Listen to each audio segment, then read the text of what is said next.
اللہ کے محبوب صلی اللہ تعالی وسلم ارشاد فرماتے ہیں من کان یؤمن باللہ والیوم الآخر فلیقل خیرا او لیصمت۔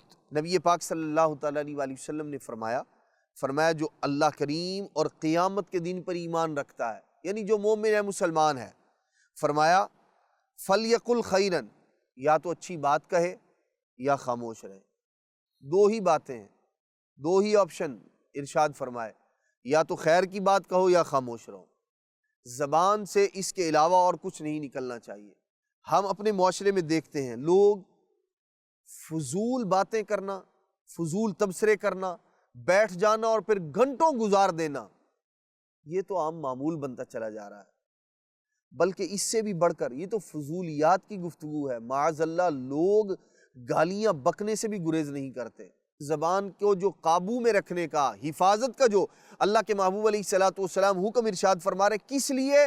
زبان کا معاملہ انتہائی نازک ہے، انتہائی نازک ہے۔ آپ دیکھیے یہ زبان ہی ہے، ایک آدمی ساری عمر کفر کر کے گزارتا ہے، پھر اسی زبان سے ایک کلمہ وہ کہتا ہے، دل سے تصدیق کرتا ہے اس کی، یعنی جو ایمان کے تقاضے ہیں ان کو پورے کرتا ہے، زبان سے وہ شہادت دیتا ہے، دل کے اندر گواہی دیتا ہے اللہ کے پیارے محبوب علیہ الصلوۃ والسلام کی نبوت کی، اللہ کے خالق اور مالک ہونے کی، لا الہ الا اللہ محمد رسول اللہ اس کی زبان پر آتا ہے، وہ کلمہ شہادت پڑھتا ہے اور دائرہ اسلام میں داخل ہو جاتا ہے۔ زبان سے نکلے ہوئے الفاظ کی اہمیت، اور بعض اوقات اس کے برعکس بھی ہوتا ہے، اس کے الٹ بھی ہوتا ہے معاملہ۔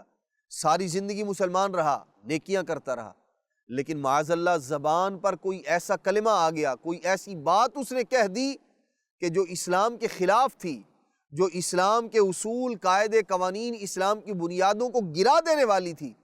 زبان ہی سے نکلا ہوا لفظ ہے کہ جو اس بندے کو اسلام کی سرحد سے، اسلام کی عمارت سے اٹھا کے باہر پھینک دے گا۔